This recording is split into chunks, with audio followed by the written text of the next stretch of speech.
There's two types of reasoning. Today we're going to be talking about inductive reasoning, and make sure you have these definitions in your notes. Inductive reasoning is conclusion based on past observations, so not known facts. And our conclusion is possibly true, and I'll show you guys an example of that. Versus deductive reasoning, which our conclusions, our proof, is based on accepted statements. These are our theorems, our definitions, our postulates, our axioms, our corollaries, okay? And this is proof. So deductive reasoning is when we're doing proofs, if-then statements. Inductive reasoning, we're looking at a pattern and trying to come to a conclusion. Okay, look for a pattern and try and predict the next number. So, common patterns. Okay, I have 1 and 1. Okay, nothing changes. I go to 2. Then I go up to 3. Then I go up to 5. So look at a pattern for the numbers previous. So 1 plus 1 is 2. 1 plus 2 is 3. 2 plus 3 is 5. 3 plus 5 is 8. 5 plus 8 is 13. And that's a Fibonacci sequence.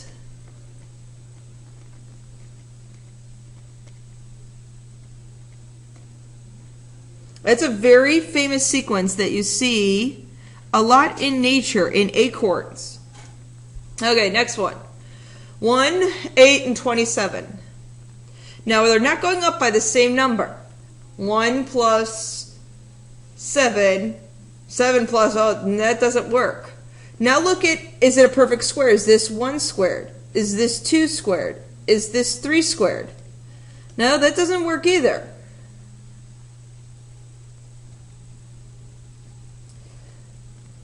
One cubed. Oh wait, 2 cubed is 8. 3 cubed is 27. So that looks like that's our pattern. 4 cubed is 64. 5 cubed, 125.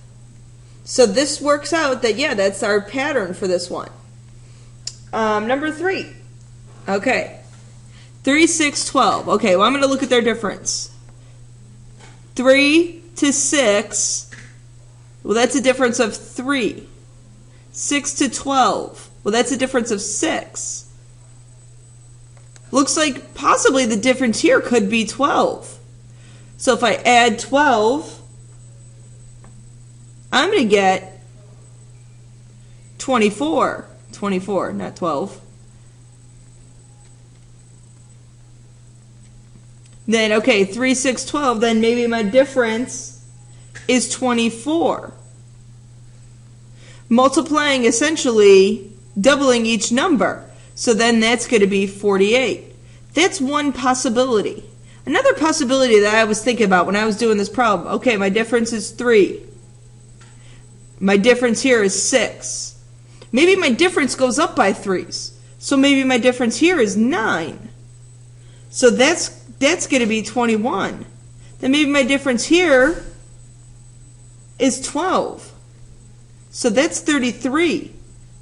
So see how looking at the pattern, this pattern doesn't tell me enough to figure out what the next numbers are. So both of these would be acceptable answers.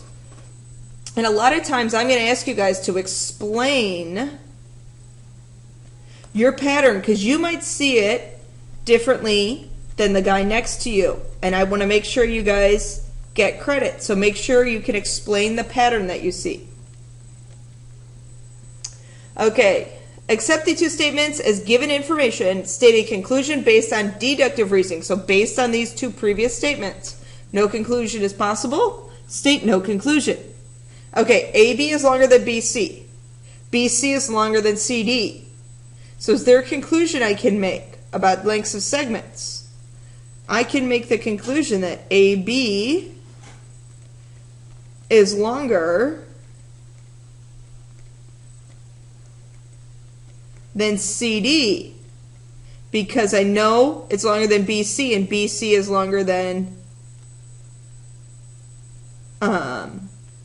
CD. So I know all this is true. All right, next. All DLS students love their teachers. Mr. Murphy is a teacher.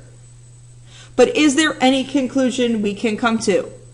Is there anything for sure I can say about Mr. Murphy? Well, we don't know. It just says he is a teacher. It doesn't say he's a DLS teacher. So I don't know. I would hope that he wouldn't hate his students. But this would be a no conclusion. Because we don't know whether or not he likes his students. Okay, we know he's a teacher. That's all we know. Okay, really quick video because it's a real quick lesson. So you have 2 lesson questions. State the next 3 terms. And then your second one is accept these 2 statements as truth. And then state a conclusion based on this. Okay? If no conclusion is possible, make sure you state no conclusion.